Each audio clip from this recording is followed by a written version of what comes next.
Balitang Pulis Gabo.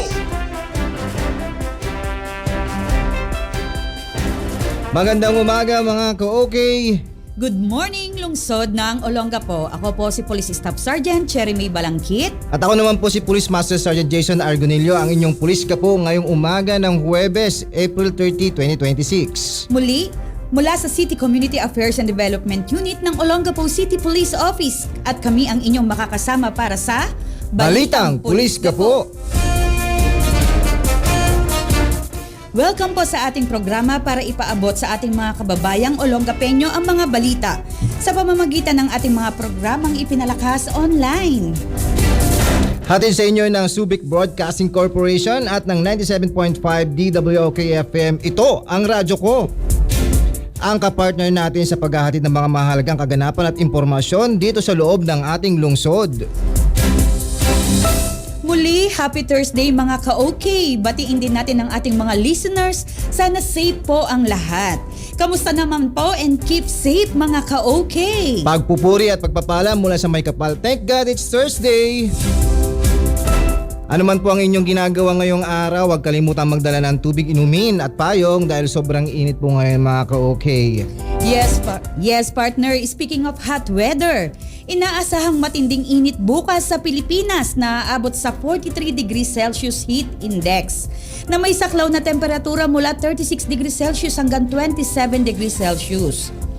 Ang pinakamataas na heat index ay mas mataas kaysa karaniwang maximum na temperatura ngayong Abril na nasa 33.1 degrees Celsius.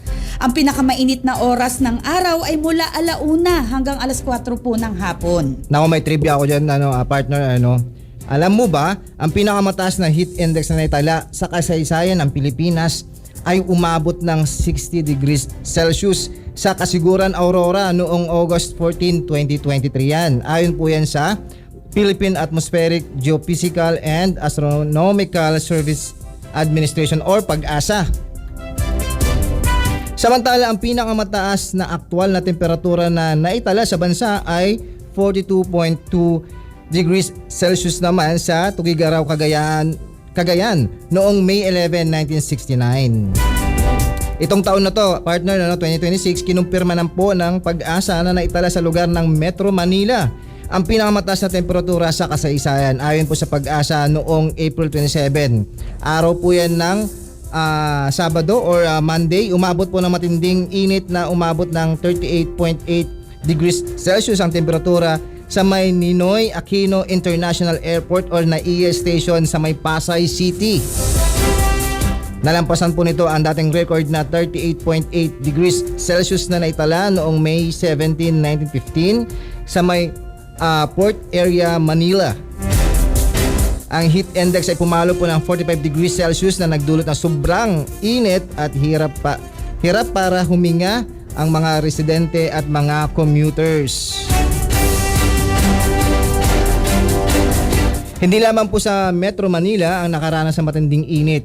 Inulat din ng PAGASA ang halos kaparehong taas ng temperatura sa iba't ibang bahagi ng bansa noon, gaya na lamang po ng Palawan, Camarines Norte, Albay, Iloilo at Agusan del Norte. Nagbabala po ang mga eksperto na magpapatuloy ang matinding init hanggang itong buwan ng May, na karaniwang pinakamainit na buwan itong taon.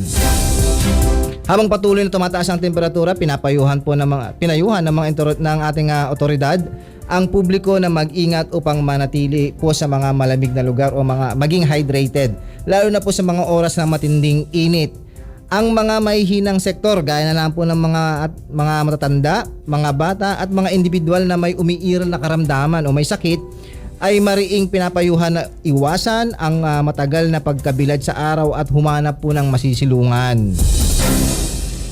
Ang hindi pangkaraniwang init na ito ay nagpapakita ng kagyat na pangangailangan na tugunan ang climate change at mga epekto nito sa harap po ng mas madalas at mas matinding extreme weather events. Lalong nagiging mahalaga ang mga inisyatiba upang mabawasan ang greenhouse gas emissions at makapag-angkop sa nagbabagong klima para mapangalagaan ang kaligtasan ng mga komunidad and of course, the ecosystem across the country.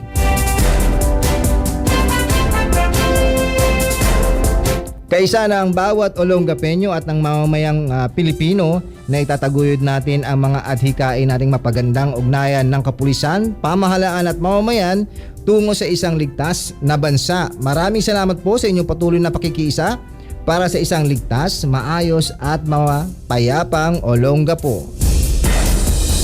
Kami ang inyong makakasama ngayong umaga para magbigay ng mga komprehensibong detalye patungkol sa mga programs and activities na isinagawa ng inyong kapulisan dito sa lungsod ng Olongapo. Aming ihahatid ang mga kaganapan na may kaugnayan sa pagpapatupad ng ating peace and order sa ating lungsod sa pamamagitan po ng ating PNP activities. Bagong PNP para sa bagong Pilipinas, serbisyong mabilis, tapat at nararamdaman. At sa pagsasakatuparan ng mga hakbang at gampanin na tutugon para sa ating mga kababayang Olongapeño, katuwang ang himpilan ng 97.5 sa pagpapalakas ng ating pagbibigay ng mas malawak na impormasyon. Abangan din po natin ang ating mga crime prevention tips at safety tips na naglalayong mapanatiling kaligtasan at seguridad ng ating mga ka-OK.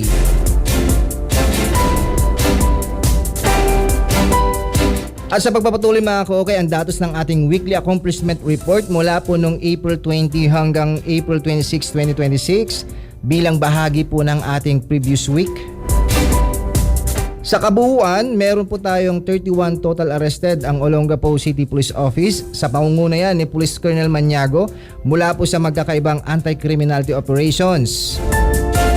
Sa campaign against illegal drugs, 13 drug personalities po ang naaresto ng Olongapo City Police Office mula po sa matagumpay na isinagawang 11 anti-illegal drug operations.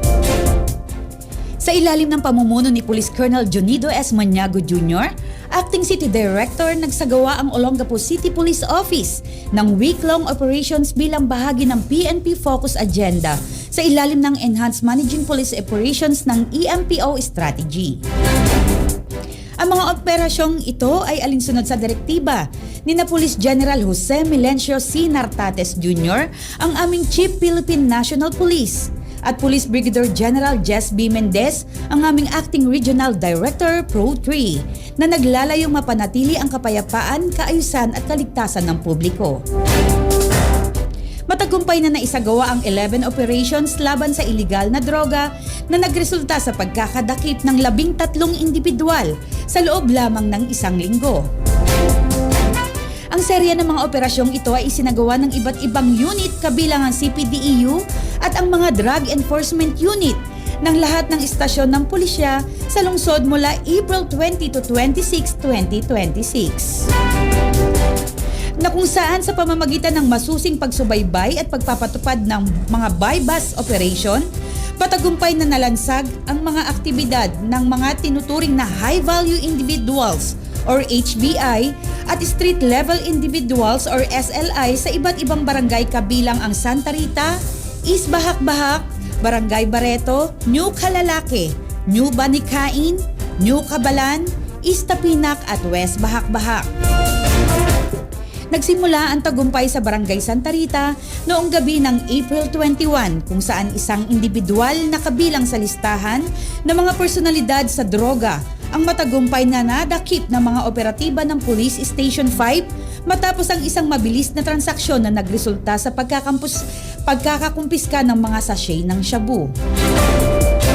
Sinundan ito ng mabilis na aksyon ng Police Station 1 ng Barangay East Bahak-Bahak noong madaling araw noong April 22 nang tumugon ang mga pulis sa ulat ng isang concerned citizen tungkol sa isang nanggugulo sa kalsada. Nakalaunan ay natuklasang may dala-dala ring iligal na marijuana.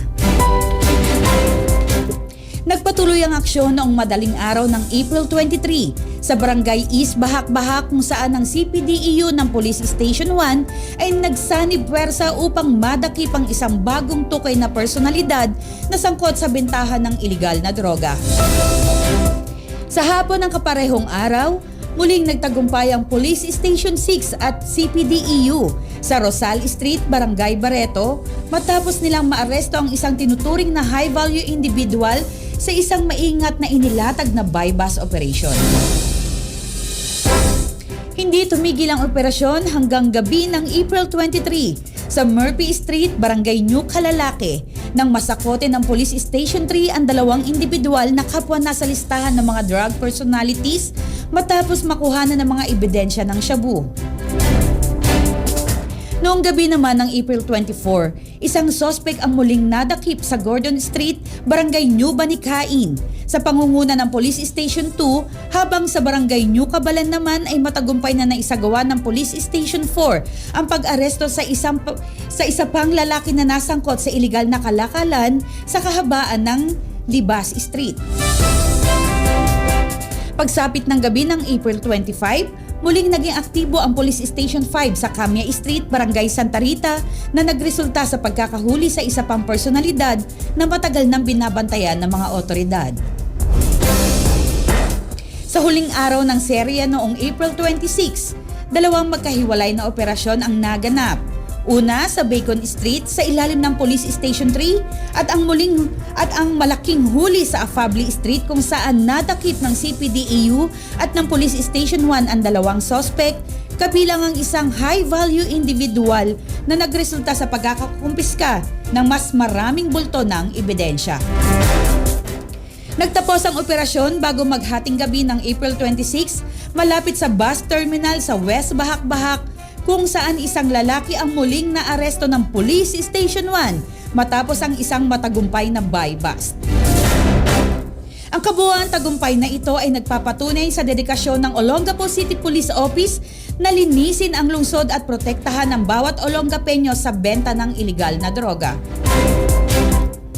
Ang kabuuan timbang ng nasamsam na ebidensya ay 15.2487 gram ng shabu o 0.837 gram ng marijuana na may kabuuang standard drug price na 103,791 pesos and 0.60 centavos.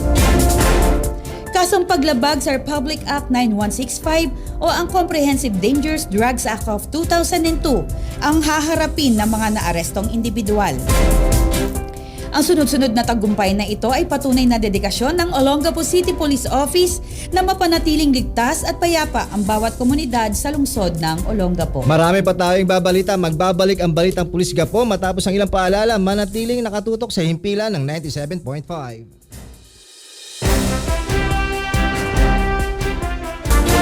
Muling nagbabalik ang inyong Balitang Pulis Gapo.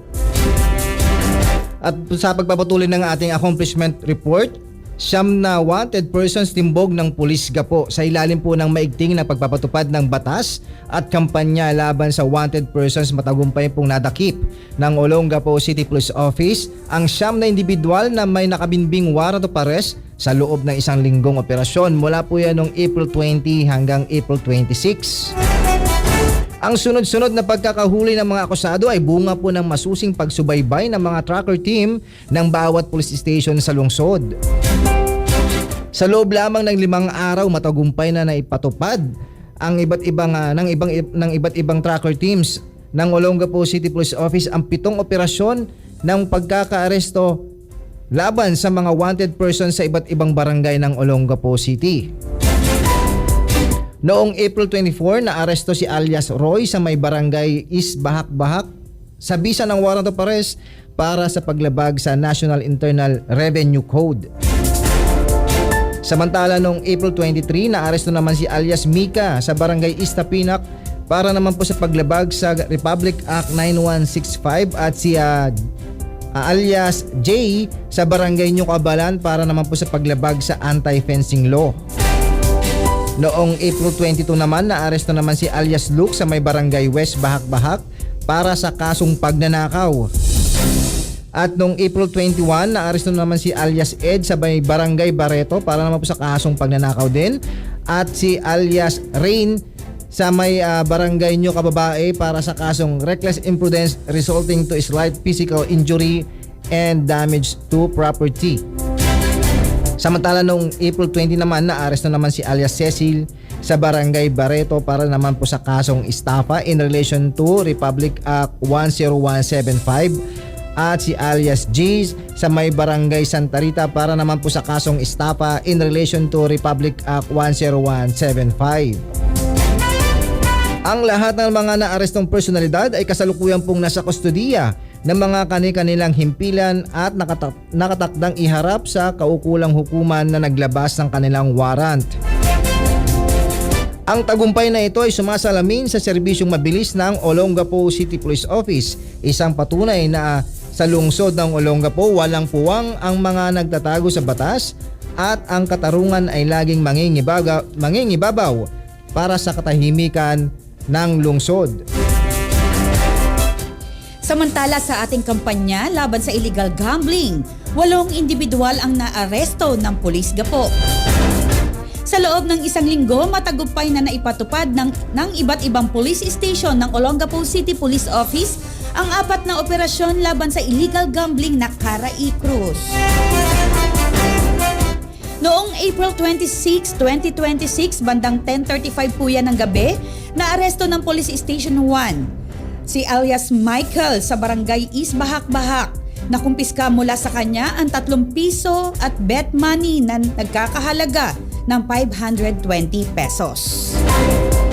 Samantala noong April 26, 2026, bandang 6:30 po yan ng umaga, naaresto po ng Police Station 6 sina alias John at alias Atan sa barangay Barreto na kumpiska ang 3 piso at bet money na nagkakahalaga ng 600 pesos.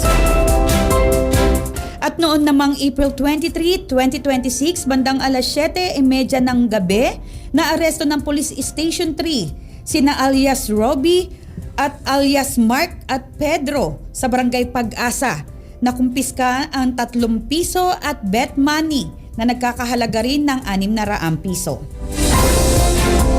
At noong April 21, 2026, bandang alas 9:35 po ng gabi, naaresto ng Police Station 4 sina alias Erwin at alias JJ sa barangay New Cabalan na kumpiska ang 3 piso at bet money na nagkakahalaga rin ng 600 pesos.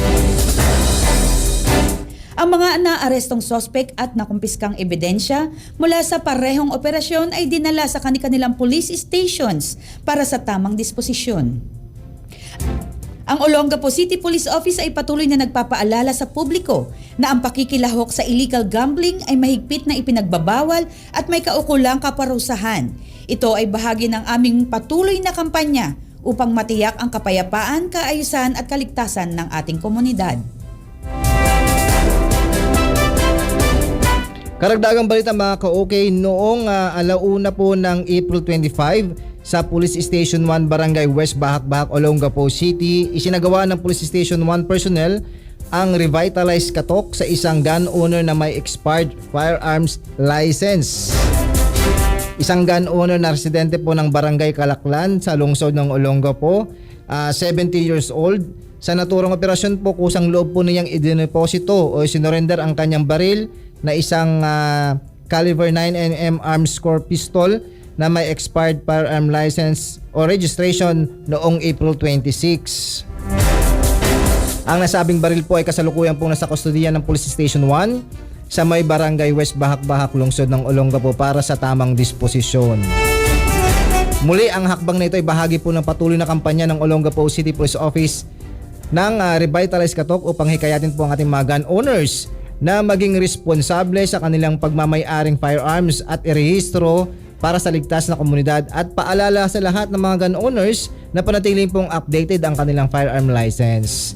Gaya po ng ginawa ng ating napaka-responsableng gun owner po, isinurrender po ang kanyang baril for safekeeping kung sakaling di masikaso po at pagpaparehistro. Sinisikap po ng aming tanggapan na maging limitado po sa pagbibigay ng mga impormasyon ng mga suspect, ng mga individual at maging po ng mga biktima, lalo na po sa mga personal po nilang mga detalye para po sa kanilang karapatang pantao at pagkilala na rin po sa ating pong Data Privacy Act at sa kanilang pong mga karapatan na umiiral po na batas sa ating bansa. Samantala, noong April 21, 2026, matagumpay na na-facilitate ng Olongapo City Mobile Force Company ng Olongapo City Police Office kasama ang Intelligence Unit ng OCPO, Provincial Intelligence Team ng Zambales PPO at Regional Intelligence Unit Regional Office 3 ang withdrawal of support ng 2 dating miyembro ng rebeldeng grupong Anak Pawis. Ang mga sumuko ay nasa 8 gulang at kapwa residente ng Sitio Iram, New Cabalan, lungsod ng Olongapo. Sa naturang aktibidad, kanilang ibinahagi ang kanilang mga naging karanasan at pamumuhay bilang dating miyembro ng Communist Front Organization at Underground Mass Organization at kung saan formal na nila itong iniwanan at muling nagbalik loob sa ating pamahalaan. Sila ay binigyan ng paunang cash assistance at grocery items at ibinalik sa kanilang mahal sa buhay matapos ang kaukulang panayam.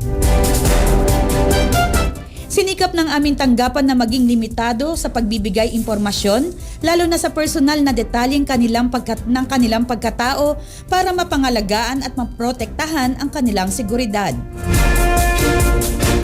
At yan ang aming mga weekly accomplishment report nitong nakaraang linggo, mga ka-OK. Muli po kami magbabalik para naman po sa aming pag-uulat ng aming mga community engagement. Muling magbabalik ang Balitang Pulis Gapo matapos ang ilang paalala, manatiling nakatutok sa himpilan ng 97.5.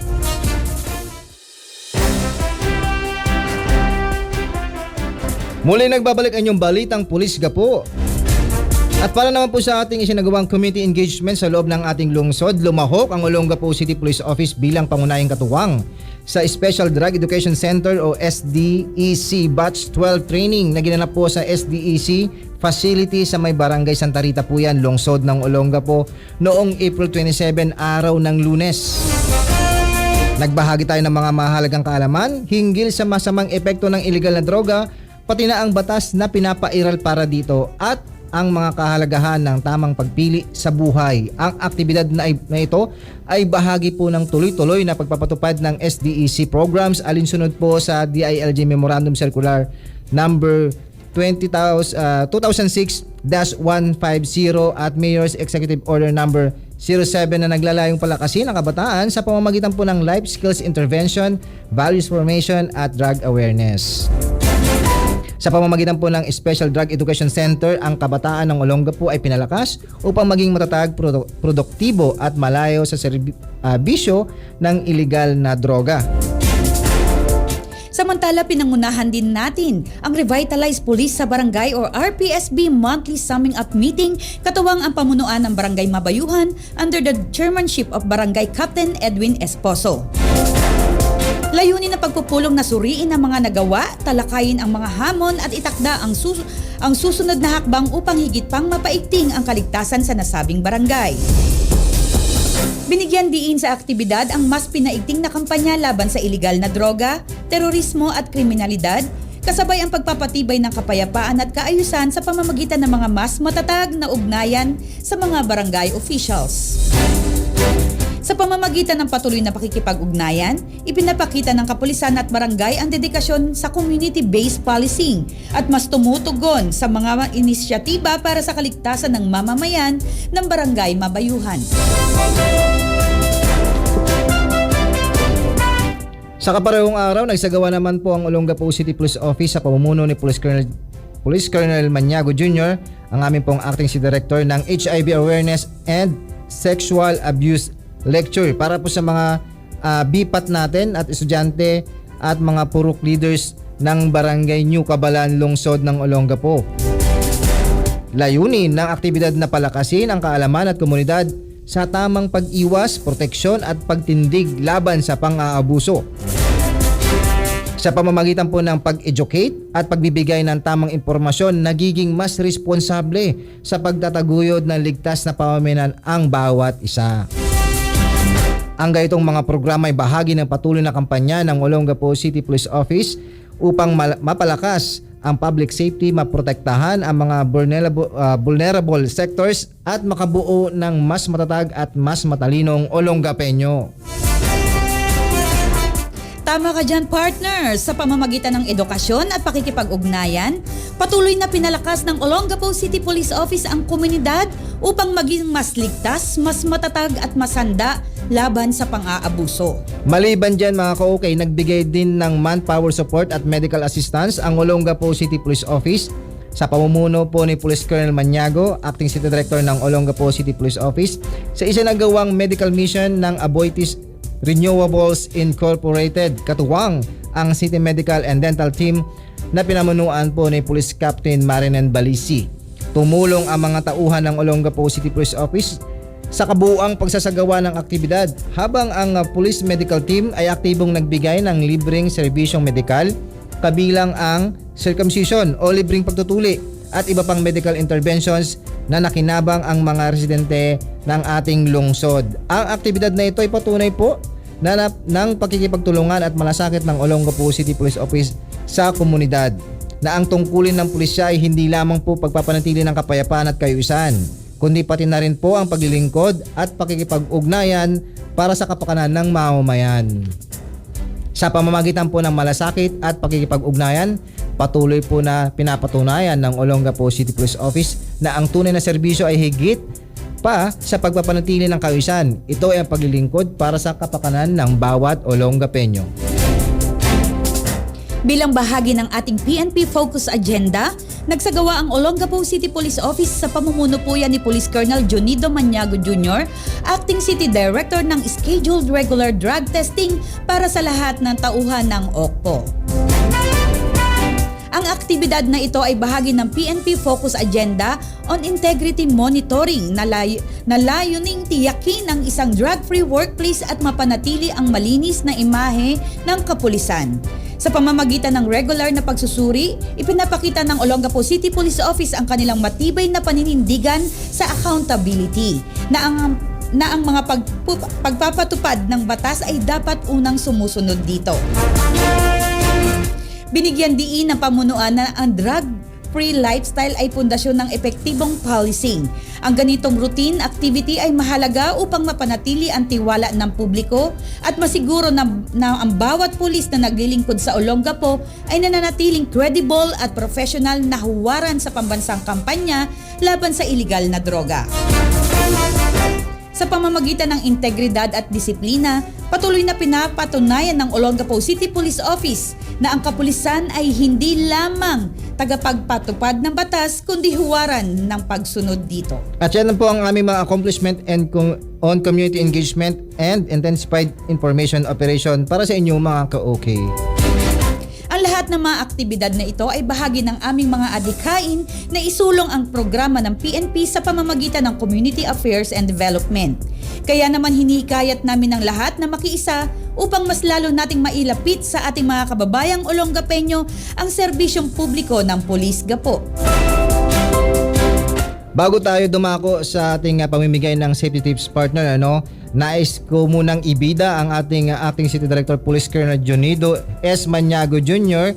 na patuloy sa pagsasagawa ng hakbangin para sa ating mga kababayang Olongapeño. Kaugnayan po nito, ginawaran ng medalya ng kasanayan si Acting City Director Police Colonel Jonido S. Maniago Jr. sa Police Regional Office 3, Camp Captain Julian Ulibas, San Fernando, Pampanga noong April 27. Ang parangal ay ang pagkilala sa kanyang dedikadong serbisyo bilang Chief Regional Operations Division mula po noong August 29, 2025 hanggang March 17, 2026. Binigyan diin ng medalya ang kanyang mahusay na pamumuno sa operational planning, epektibong resource management at matibay na interagency coordination sa buong Central Luzon. Ang kanyang panunungkulan ay minarkahan ng disiplina, integridad at teamwork, mga pangunahing pagpapahalaga na patunay niyang isinasabuhay bilang Acting City Director ng Olongapo City Police Office.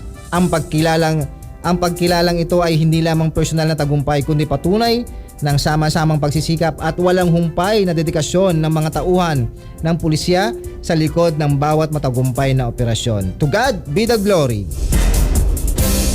Bagong PNP para sa bagong Pilipinas, serbisyong mabilis, tapat at nararamdaman. Sa pagpapatuloy, dumako naman po tayo sa pamimigay ng mga safety tips bilang bahagi ng aming pagpapaigting ng Intensified Information Operation para sa ating mga ka-OK na talaga namang kapaki-pakinabang. Isang ligtas at mapayapang pamayanan ang layunin ng ating kapulisan. Safety tips para po sa napakamatinding init na panahon, uminom ng maraming tubig, iwasan ang dehydration. Magdala po palagi ng sariling inuming tubig kapag tayo ay lalabas ng ating bahay. Yes, partner, iwasan ding lumabas ng bahay o opisina mula 10 a.m. hanggang alas 4 po ng hapon. Sa oras na ito, ang pinakamataas ang init at heat index. Magsuot po ng mga magaan at preskong damit. Piliin ang mga light-colored cotton clothes para hindi po tayo mainitan. Gumamit po tayo ng payong, sombrero o kahit anong pwedeng panangga sa init ng araw. Proteksyon po ito laban sa direktang sikat ng araw. Magpahinga sa malamig o maaliwalas na lugar. Kung nakakaramdam po ng hilo o pagod, agad po tayong magpahinga, uminom ng tubig. And of course, iwasan po natin ang mabibigat na gawain sa labas. Limitahan po muna natin ang strenuous activities sa oras ng matinding init.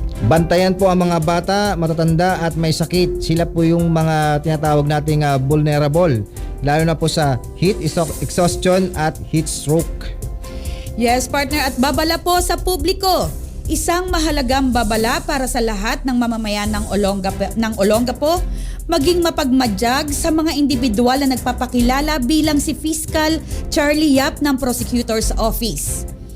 Mariing pinapayuhan ng publiko na huwag agad maniniwala at i-verify muna ang pagkakakilanlan ng sinumang nakikipag-ugnayan bago magbigay ng anumang impormasyon.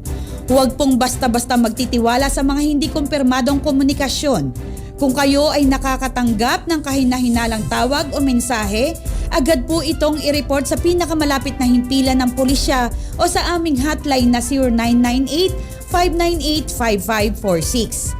Maaari din po tayong tumawag sa hotline 911 para sa agarang aksyon. At yan po ang aming mga safety tips for today. Naway meron po tayong napulot na aral at mag-ingat po lagi mga ka-okay.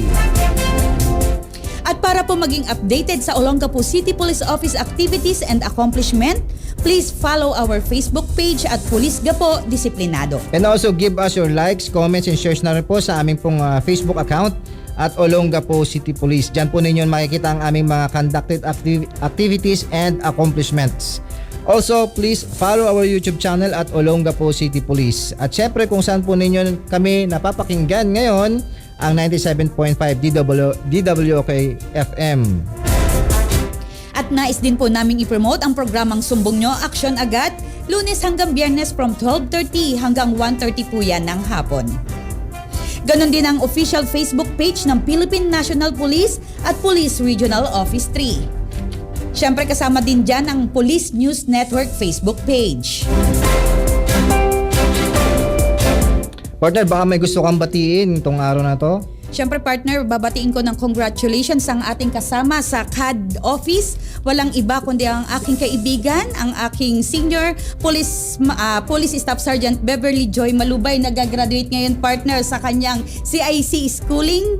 Yan, siyempre kasama rin si Patrolman De La Cruz. Yan, congratulations sa inyo. At magandang hapon kay Police Master Sergeant Rosalyn Ferrer na nakikinig sa atin ngayon. And also, maraming salamat po sa pamunuan ng Ulticare Medical Center para po sa aming launching of free medical services for OCPO personnel po yan.